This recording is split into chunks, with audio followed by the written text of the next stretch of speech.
Hey Booklings, welcome back. We're once again fully animating one of our favorite romantasy books. Sit tight and re-experience Nesta's journey in A Court of Silver Flames. Smash that like so the cauldron blesses your algorithm, and let's dive in. Oh yeah, and beware, this video contains major spoilers. Power always carries a price. When Nesta Archeron was plunged into the cauldron, she didn't just survive, she stole from it. Death itself now hums in her veins, and the debt is about to come due. 9 months after the war with Hybern, Nesta drowns her guilt in cheap liquor and loud music, refusing every olive branch from Sister Feyre and High Lord Rhysand.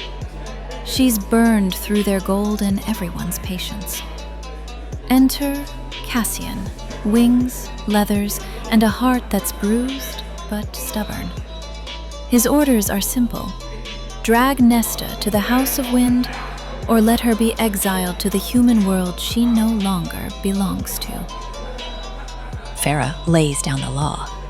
Train with Cassian every morning in Illyria. Shelve books in the magical library every afternoon. Refuse? And the Archeron who fears weakness more than death goes back to a mortal realm that would cage her power. Nesta spits fire, but she's cornered. The next day, the House of Wind becomes her new prison. 10,000 narrow steps above the city, and no wine in sight. In Windhaven's ring, Illyrian warriors jeer, while Nesta refuses to lift even a wooden sword, humiliating Cassian. That night she attempts all 10,000 steps in search of a tavern, makes it only 111 before terror and exhaustion send her crawling back. The House of Wind, oddly affectionate, bribes her with food and smutty romance novels. Cassian notices. A bargain is struck. 1 hour of training earns Nesta any favor she names, sealed by a star-shaped tattoo on their spines. As she grudgingly drills footwork, 2 unlikely allies appear. Gwyneth Berdara, a red-haired priestess who survived Hybern's massacre, finds courage in Nesta's defiance. Emerie, a shop owner whose wings were brutally clipped, sees a sister, not a monster. Together they revive an ancient sisterhood, the Valkyries, beginning with a single silk ribbon hung from a beam. Training isn't complete until each of them can slice it in one clean strike. But personal demons aren't the only threat. Queen Brialyn, hideously immortal, hunts the Dread Trove, 3 made relics: the mask that raises the dead, the crown that enslaves minds, and the harp that opens any door, even between worlds. Because Nesta tore power from the cauldron, like calls to like, she's the compass who can find them. Feyre is pregnant and vulnerable.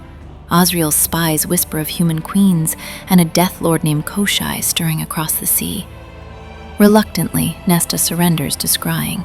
Bones in hand, Cassian anchoring her, she locates the mask in the bog of Urid, an ancient grave mire no map dares chart.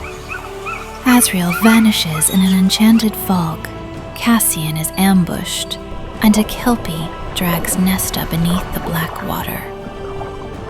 At the drowning point, the mask drifts into her grasp. She rises crowned in death's porcelain, an army of drowned corpses marching at her back, the Kelpie's severed head in hand.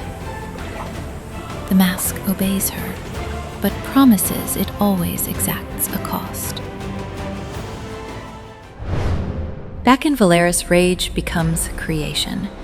At a forge, Nesta hammers her fury into glowing steel, accidentally crafting 3 new magic blades, sisters to Gwydion itself. She christens her sword Ataraxia, inner calm. Training intensifies, mind-stilling meditations, brutal obstacle courses, late-night smut book debates. One by one, the priestesses sign up. Months later, on a windswept morning, Gwyn, Emerie, and Nesta each slice the ribbon. They have earned the right to enter Illyria's sacred Blood Rite. When Nesta discovers Feyre's winged baby could kill both mother and child during birth, a secret Rhys kept, she hurls the truth like a dagger. Fury explodes, friendships fracture, and Cassian spirits her into the wilds, where grief finally cracks her armor. In the hush of a snow-ringed lake, they surrender to love and to the mating bond that has bound them since their first scorching glance. On the eve of the rite, masked attackers drug Nesta, Gwyn and Emerie, and dump them on Ramil's savage slopes. The law forbids rescue. Armed only with stolen blades and their bond, the three women cut, claw, and outsmart their way toward the summit, even as Briellen's mind-controlled cousin Bellius stalks them. Far away, Briellen captures Eris and ensnares Cassian with the crown, intending to force Nesta to summon the Trove. At the pass of Analius, Nesta holds the choke point, buying her sister's time. She kills until only Bellius remains, then Cassian lands, blade at her throat, Briellen's puppet. Intimate. To spare Nesta, he turns the dagger on himself. Her heart shatters. Silver flames roar. Nesta unmakes Briellen, reducing the queen to ash and freeing Cassian. Gwyn and Emerie reach the peak. Ramil's stone declares 3 new Valkyries. Victory is brief. Feyre's labor spirals into catastrophe. Mother, child, and Rhys, bound by a fatal bargain, are dying. Nesta clasps mask, harp, and crown, plucks the final string, time itself. In frozen silence, she bargains with the mother, her stolen power in exchange for their lives. Light pours from her into Feyre, Rhys, and tiny Nyx.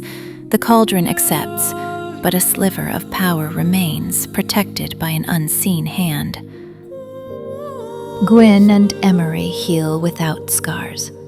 Eris limps away, motives a mystery.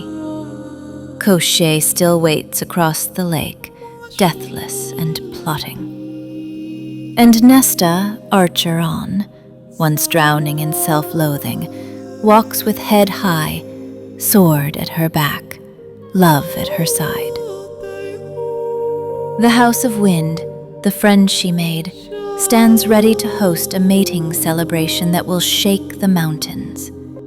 Because power always carries a price, but when it's paid with courage and sisterhood, it can buy a future worth fighting for. Thank you once again for watching. If you enjoyed, bless your algorithm by liking and subscribing. Hope to see you next time.